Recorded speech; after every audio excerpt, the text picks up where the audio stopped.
সাহাবীরা তারা আজকে সালাতে দণ্ডায়মান হয়ে আছে।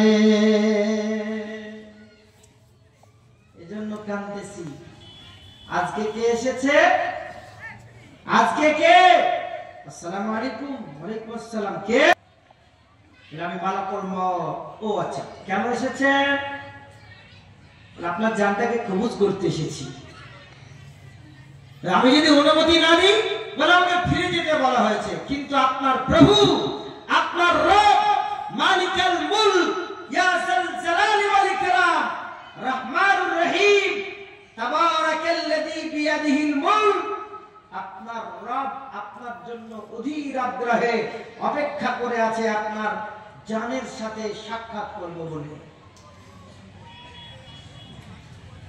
বিশ্বনবী আমার বলছেন, দীর্ঘ 63 বছর ধরে আমার কাছে যিনি ওহী নামক শব্দ নিয়ে এসেছে, সেই জিবরাইল কোথায়? আজরাইল বলছেন ফিস সামাইল উলা, তিনাকে আমি এলপিআরে যেতে আরম্ভ করে দেখে আসলাম, ঊর্ধ্ব গগনে যেতে আরম্ভ করতে দেখে আসলাম। বলে জিবরাইলকে ডাকা হোক। জিবরাইল এসেছে, চোখে পানি ছিল, জিবরাইলের মুখ ভারাক্রান্ত ছিল। আজরাইলকে দেখে জিবরাইল ফেরেশতা তিনি বলছেন, আজকে আমার মন বড় খারাপ। বলে কেন? আজকে এমন একজন ফেরেশতাকে আপনার সম্মুখে দেখলাম, যেই ফেরেশতাটা কোন মানুষের কাছে 2 বার আসে না, 3 বারও আসে না, কোন সময় আসাও লাগে না, এমন ফেরেশতাকে আজকে দেখলাম। এজন্য আমার মন খারাপ। বলে কেন মন খারাপ? বলে বিশ্বনবী গো, আমি বহুদিন থেকে আপনার কাছে আমি ওহী নামক শব্দ নিয়ে আসছিলাম। আজকে থেকে আল্লাহর প্রদত্ত নামক ওহী নামক শব্দ আমি আর আজকে থেকে কোন নবীর কাছে পৌঁছাতে পারবো না। আপনি খাতামান নবিয়্যিন, আপনার পরে আর কোন নবী আসবে না। এজন্য আমার মন বড় খারাপ হয়ে আছে।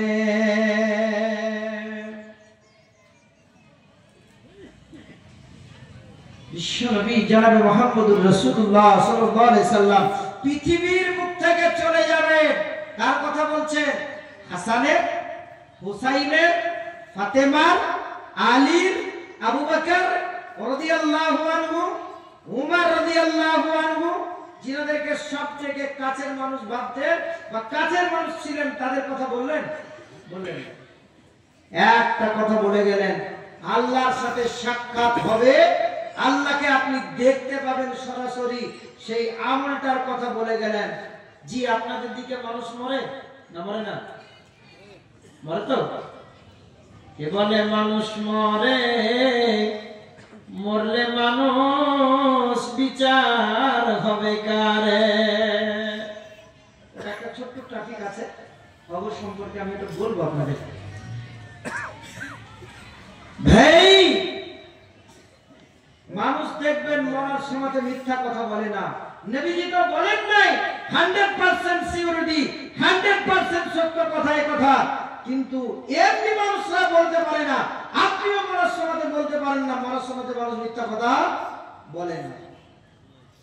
ওই যে মানুষ মরার সময় এরকম করে না, এরকম করে খালি খায় না, আপনারা কি বলেন? যে ওর মুখে একটু ফলের রস দিয়ে দে, ওর মুখে একটু লেবুর শরবত দে, ওর মুখে একটু বেদানার রস দিয়ে দে, বলেন বলে না? কিন্তু আসলে কি খেতে চাই ওই ব্যক্তি? খেতে চাই না। সে কি বলে জানেন? সে তার রবকে বলতে থাকে, রব্বুল আলামিন ওয়া আনফিকু মিম্মা রাযাকনাকুম মিন ক্বাবলি আন ইয়াতিয়া আহাদাকুমুল মাউত। এটা আমার আয়াত নয়,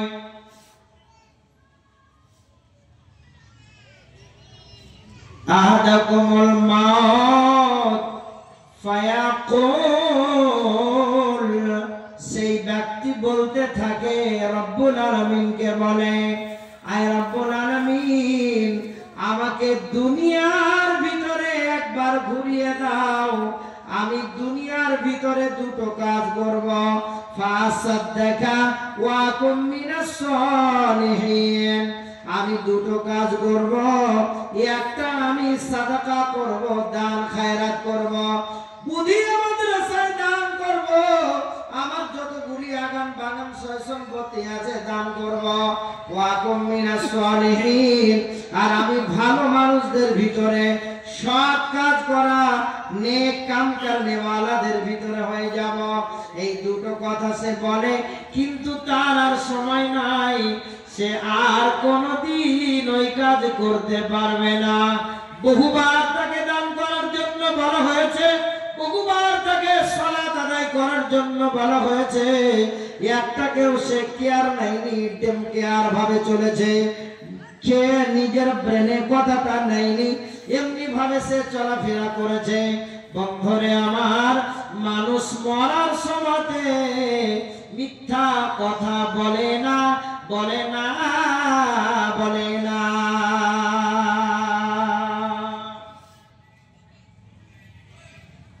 আপনাদের গ্রামের একজন হাজী সাহেব, একটা উদাহরণ দিব, আপনাদের মারাজুল মউতের সময়তে তিনি একটি কথা বলে দিয়ে গেলেন, যেই কথাটার অত্যন্ত মূল্যবান কথা।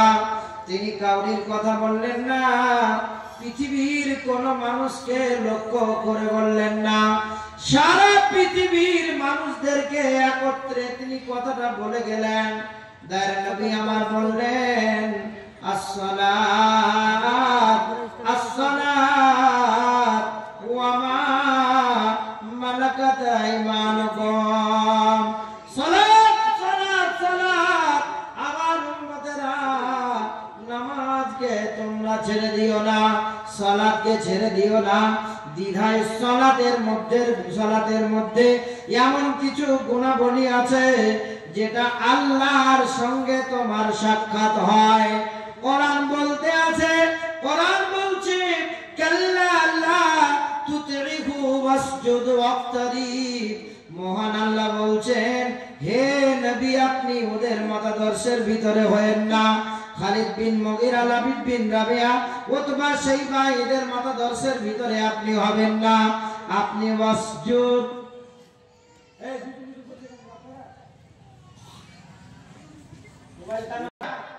সেগুল হাদিস বসে আছে, জিজ্ঞেস করুন আয়াতটা কেমন মানে।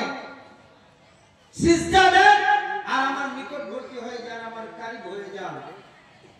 সিজদা দাও আর আমার নিকটবর্তী হয়ে যাও। আল্লাহ বান্দা, বান্দা আল্লাহ, মধ্যখানে কোনো ফেরেশতা নাই, মধ্যখানে জিবরাইল, মিকাইল, ইসরাফিল কেউ নাই, মধ্যখানে কেউ নাই। বান্দা যখন সিজদায় যায়, মহান আল্লাহ বলছেন, মুসা আলাইহিস সালাতু ওয়াস সালামের ৭০,০০০ পর্দা ছিল, দিদায় আমার কাছে কোনো পর্দা নাই। বান্দা যখন সিজদায় যায়, আমার আর তার ভিতরে কোনো পর্দা থাকে না, থাকে না, থাকে না।